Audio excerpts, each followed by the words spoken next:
मेरठ की गलियों से अभी होली का रंग उतरा भी नहीं था कि उन्हीं गलियों में एक घर खून की होली खेल रहा था। वो घर था सौरभ और मुस्कान का घर। इस घर की चार दीवारी में कई राज छिपे हुए थे। 18 मार्च 2025। मुस्कान अपने पेरेंट्स को वीडियो कॉल करती है। मुस्कान के पेरेंट्स मुस्कान का चेहरा देखते ही समझ जाते हैं कि वो किसी बात को लेकर परेशान है।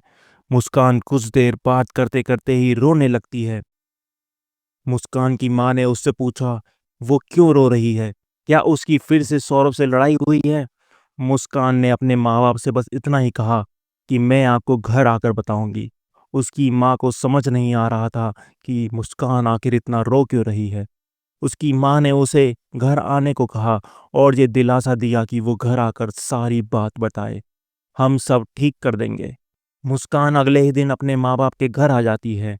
उसकी मम्मी जैसे ही मेन डोर का दरवाज़ा खोलती हैं, वैसे ही मुस्कान अपनी मम्मी से लिपट जाती है और ज़ोर ज़ोर से रोने लगती है।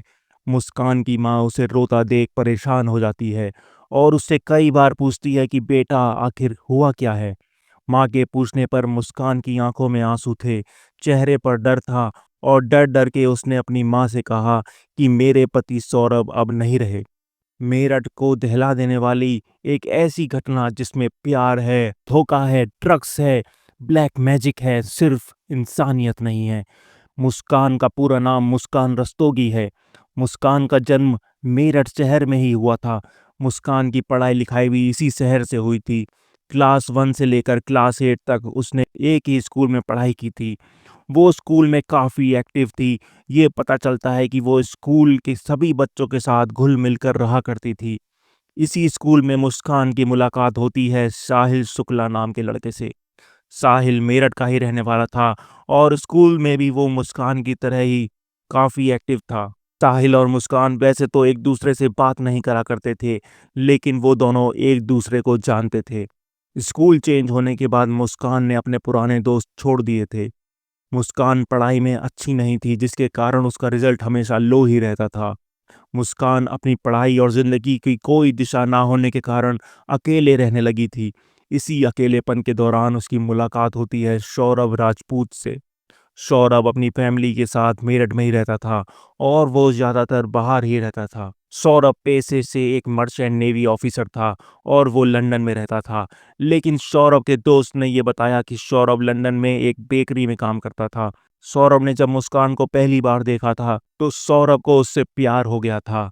पहली मुलाकात के बाद सौरभ मुस्कान से बार बार मिलने की कोशिश करता था और अब मुस्कान भी सौरभ को पसंद करने लगी थी। अब दोनों एक दूसरे से प्यार करते थे, लेकिन सौरभ अब मुस्कान के साथ रहना चाहता था। कुछ दिनों बाद दोनों ने शादी करने का फैसला किया, लेकिन मुस्कान और सौरभ के पेरेंट्स दोनों ही शादी के खिलाफ थे। सौरभ अब मुस्कान से बेइंतहा प्यार करने लगा था और अब वो जल्द से जल्द मुस्कान से शादी करना चाहता था। साल 2016 में मुस्कान और सौरभ ने शादी कर ली, लेकिन अपने पेरेंट्स के खिलाफ जाकर दोनों साथ में ही मेरठ के एक किराए के घर में रहने लगे थे। शादी के कुछ दिनों बाद तक दोनों बेहद खुश थे, लेकिन फिर दोनों के बीच छोटी मोटी नोकझोंक होने लगी थी, जो कि हर शादीशुदा कपल में होती ही है। लड़ाई करने के बाद ये अक्सर एक दूसरे को मना लेते थे, जिससे ये दोनों एक हैप्पी कपल की तरह हो जाते थे। काम की वजह से सौरभ अक्सर लंदन जाता रहता था, लेकिन सौरभ ने कभी मुस्कान को अकेला फील होने नहीं दिया। सौरभ लंदन से इंडिया सिर्फ मुस्कान के लिए आता रहता था, जिससे मुस्कान अपने आप को अकेला न समझे। साल 2019 में मुस्कान ने एक बेटी को जन्म दिया था, जिससे सौरभ और मुस्कान का रिलेशनशिप अब और मजबूत हो गया था। सौरभ अपनी बेटी के जन्म के बाद काफ़ी खुश रहता था, लेकिन काम के सिलसिले में उसे लंदन जाना पड़ता था। कुछ दिनों बाद सौरभ और मुस्कान के बीच झगड़े अब बहुत ज़्यादा बढ़ चुके थे।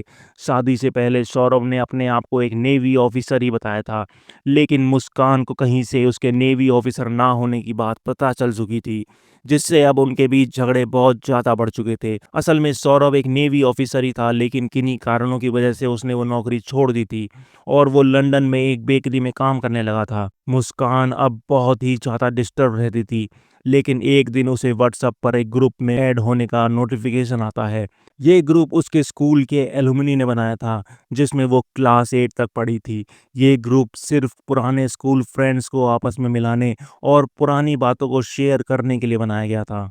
मुस्कान को इस व्हाट्सएप ग्रुप में साहिल शुक्ला दिखता है। साहिल ने मुस्कान को मैसेज किया तो मुस्कान ने तुरंत रिप्लाई कर दिया। धीरे धीरे साहिल और मुस्कान के बीच बहुत ज़्यादा बातें होने लगी थी। मुस्कान और साहिल एक दूसरे को पसंद करने लगे थे, क्योंकि सौरभ के साथ हो रहे झगड़े की वजह से साहिल अब उसे कंधा दे रहा था। मुस्कान और साहिल अब व्हाट्सएप पर घंटों बातें करते थे। चैट करते करते इन दोनों ने मिलने का प्लान बनाया। पहली मुलाकात के बाद ही ये दोनों अक्सर मिलने लगे थे। मुस्कान और साहिल के बीच अब एक्स्ट्रा मैरिटल अफेयर स्टार्ट हो चुका था। मुस्कान के इन-लॉज़ और पेरेंट्स ने उसे अपने साथ रहने के लिए कहा था, लेकिन मुस्कान ने दोनों को यह कहकर मना कर दिया कि उसे फ्रीडम चाहिए और वो इंडिपेंडेंटली रहना चाहती है। ये सब सिर्फ मुस्कान का एक बहाना था। असल में वो साहिल को अपने फ्लैट पर बुलाने लगी थी, जो वो सबसे छुपाना चाहती थी। साहिल के साथ रहते-रहते मुस्कान भी ड्रग्स कंज़्यूम करने लगी थी और उसे भी नशे करने की आदत लग चुकी थी, जो वो अपने इन-लॉज़ और पेरेंट्स के घर पर खुलेआम नहीं कर सकती थी। जिसकी वजह से उसने इंडिपेंडेंट रहने का फैसला किया था, ताकि वो बिना रोक-टोक नशा कर सके और साहिल से भी मिल सके। साहिल स्कूल के बाद से ही गांजे का नशा करने लगा था। साहिल ब्लैक मैजिक में भी काफ़ी इंटरेस्ट रखता था। साहिल के रूम पर तांत्रिक सिंबल और कुछ इमेजेस मिली थीं, जो ये बताता है कि साहिल ब्लैक मैजिक की प्रैक्टिस करता था। साहिल के पड़ोसियों के मुताबिक साहिल अक्सर अपने रूम में ही रहता था और किसी से कोई बात नहीं करता था। मुस्कान के मकान मालिक को भी साहिल के अक्सर मुस्कान के घर आने की बात पता चल चुकी थी, वो भी सौरभ की एब्सेंस में। उन्होंने ये बात सौरभ को बता दी थी, जिसके बाद सौरभ और मुस्कान के बीच काफ़ी झगड़े होते हैं। सौरभ जॉब के सिलसिले में लंदन में था, तो उसने मुस्कान की माँ को फ़ोन करके बोला, आप एक बार घर जाकर चेक कर लो कि आपकी बेटी क्या कर रही है। मुस्कान की माँ तुरंत ही मुस्कान के घर पर पहुंच गई और जैसे ही वो मुस्कान के कमरे में पहुंची, मुस्कान ने दरवाज़ा अंदर से बंद कर दिया। मुस्कान ने दरवाज़ा खोलने से साफ इनकार कर दिया और अपनी माँ से बोला कि सौरभ उस पे बिल्कुल भरोसा नहीं करते हैं, वो हमेशा उस पे शक करते हैं। मुस्कान ने कहा कि वो दरवाज़ा नहीं खोलेगी और सौरभ और आपको जो उसके बारे में सोचना है वो सोच सकते हैं, क्योंकि मैं सच बोल रही हूँ और मुझे तुम दोनों के शक को मिटाने का कोई शौक नहीं है। मुस्कान की माँ वहाँ से चली जाती है। अगले ही दिन सौरभ और मुस्कान के बीच में सब कुछ नॉर्मल हो गया था। साहिल को जब ये पता चला तो वो बड़ा घबरा गया। उसे लगा कि अगर ये दोनों फिर से साथ हो गए तो वो मुस्कान को खो देगा। साहिल ने मुस्कान को शादी के लिए प्रपोज कर दिया। मुस्कान साहिल के इस बिहेवियर को समझ नहीं पा रही थी। साहिल का अपनी माँ से बहुत ज़्यादा लगाव था, जिसे उसने खो दिया था, जिसकी वजह से उसे नशे की लत लग चुकी थी। मुस्कान ने उसका अपनी माँ के प्रति लगाव का फ़ायदा उठाना चाहा और वो अब उसकी माँ का एक फ़ेक अकाउंट बनाकर साहिल को मैसेज करने लगी थी। मुस्कान ने साहिल को ये कन्विंस कर दिया था कि जिससे वो बात कर रही है वो उसकी माँ ही है। मुस्कान के उस फ़ेक अकाउंट के ज़रिए साहिल को ये भरोसा दिला दिया था कि मुस्कान उसके लिए एक परफ़ेक्ट लड़की है। मुस्कान ने साहिल को ये मैसेज भी किया था, उसे मुस्कान को पाने के लिए सौरभ को जान से मारना होगा। ये दिखाता है कि मुस्कान इतनी सेल्फिश और बेवफा औरत थी। साहिल और मुस्कान अब सौरभ को मारने का प्लान बनाने लगे। प्लान के मुताबिक 22 फरवरी 2025 को मुस्कान ने 2 चाकू खरीदे, जो 800 रुपए के थे, जो उसने शॉपकीपर से ये कहकर लिए कि वो ये चाकू चिकन काटने के लिए ले रही है। इसके बाद वो डॉक्टर के पास एंग्ज़ायटी का झूठा बहाना बनाकर नींद की दवाइयाँ ले आई थी। 25 फरवरी को मुस्कान ने अपना पहला अटेम्प्ट करा था अपने पति को मारने का, लेकिन ये प्लान फेल हो गया था, क्योंकि जिस ड्रिंक में मुस्कान ने वो स्लीपिंग पिल्स मिलाए थे, वो ड्रिंक सौरभ ने उस दिन पी ही नहीं थी। मुस्कान ने फिर दूसरा प्लान बनाया था। 3 मार्च को सौरभ अपनी माँ के हाथ के बने लौकी के कोफ्ते लेकर घर आया था। मुस्कान ने इसी सब्जी में वो स्लीपिंग पिल्स मिला दिए थे। सौरभ ने इस बार वो सब्जी खा ली थी और खाना खाने के तुरंत बाद उसे बहुत गहरी नींद आई थी। सौरभ के सोने के बाद मुस्कान ने साहिल को अपने घर बुलाया और वो दोनों सौरभ के कमरे में गए। सबसे पहले मुस्कान ने सौरभ पर चाकुओं से वार किए थे, जिसके बाद साहिल ने भी सौरभ पर वार किए थे। सौरभ को मारने के बाद दोनों ने सौरभ के शरीर के 15 टुकड़े किए थे। सौरभ वही इंसान था जिसे मुस्कान बहुत प्यार करती थी, जो उसके लिए विदेश में रहकर पैसे कमाता था और जिसके साथ उसका एक बच्चा भी था। मुस्कान ने साहिल जैसे गांजा फूकने वाले इंसान के लिए अपना हंसता खेलता परिवार उजाड़ दिया था। साहिल इसके बाद सौरभ का सिर और उसका रिस्ट अपने साथ अपने घर ले गया था, जहां वो काला जादू करता था। सौरभ का सिर और रिस्ट अपने घर ले जाने के बाद वो इसे वापस मुस्कान के घर ले आया। मुस्कान और साहिल ने ये प्लान बनाया था कि सौरभ की बॉडी के पार्ट्स के छोटे छोटे टुकड़े करने के बाद वो उसे किसी सुनसान जगह में फेंक देंगे। लेकिन फिर उन्होंने ये प्लान कैंसिल कर दिया क्योंकि इन्हें इससे पकड़े जाने का डर था। इसके बाद उन्होंने एक ब्लू ड्रम खरीदा जिसमें लोग पानी स्टोर करते हैं। ड्रम खरीदने के बाद उन्होंने बाजार से सीमेंट भी खरीदा था।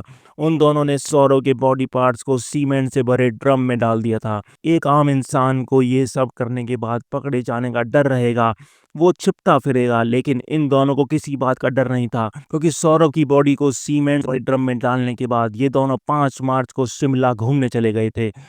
मुस्कान ने 6 मार्च को सौरव की बहन चिंकी से व्हाट्सएप मैसेज करके पूछा कि क्या वो लोग होली पर मेरठ में ही रहेंगे। पर मुस्कान, जो सौरभ के फोन से सौरभ बनकर बात कर रही थी, उसने कहा कि वो अभी बाहर है और होली के बाद ही आएगा। 2 दिन बाद जब उसने सौरभ के मोबाइल पर मैसेज किया कि वो ट्रिप पर अपनी बेटी को क्यों नहीं ले गया, जिस पर मुस्कान ने सौरभ बनकर रिप्लाई किया कि यहाँ -10 डिग्री टेम्परेचर है, जिसकी वजह से वो बीमार हो सकती थी। मुस्कान लगातार सौरभ बनकर व्हाट्सएप मैसेज पर रिप्लाई करती जा रही थी। कुछ दिन बाद चिंकी और सौरभ के रिश्तेदारों ने सौरभ के फोन पर कई बार कॉल किए, लेकिन एक भी फोन नहीं उठाया गया क्योंकि सौरभ तो अब इस दुनिया में था ही नहीं। जब ये लोग अपनी ट्रिप में खूब इंजॉय करके वापस मेरठ आए तो मुस्कान ने अपनी माँ को कॉल किया और फिर वही हुआ जो मैंने आपको इस वीडियो के शुरुआत में बताया था। मुस्कान ने जब अपने माँ बाप से सौरभ के जिंदा ना होने की बात बताई तो उसके पापा ने उसे तुरंत पुलिस स्टेशन ले जाने की बात कही और उन्हें सब सच बताने को कहा।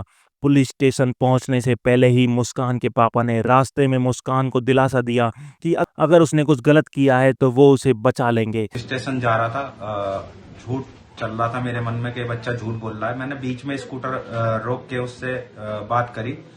मैंने कि सुबह आज तक तुमने बहुत कुछ गलत करा, उसके बाद भी मैंने तुम्हारा साथ नहीं छोड़ा है। कह रही हाँ पापा नहीं छोड़ा है। मैंने कि अब भी कुछ गलत करा है तब भी मैं तुम्हारे साथ खड़ा ही रहूंगा, मुझे सच बताओ। तो उसने सच बताया कि मैंने और मेरे दोस्त ने मिलकर उसे मार दिया है। जिसके बाद मुस्कान ने सौरभ को मारने की बात कबूल कर ली और उसने ये भी कहा कि वो अब ड्रग्स लेने लगी है। ये सब सुनने के बाद मुस्कान के पापा उसे तुरंत पुलिस स्टेशन ले गए और मुस्कान ने अपना गुनाह पुलिस के सामने कबूल कर लिया।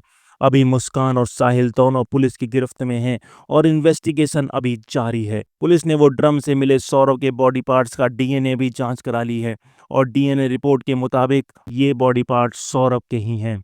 मुस्कान के माँ-बाप ने ये भी कहा कि सौरभ बहुत नेक दिल लड़का था, जो मुस्कान और अपनी बेटी से बहुत प्यार करता था।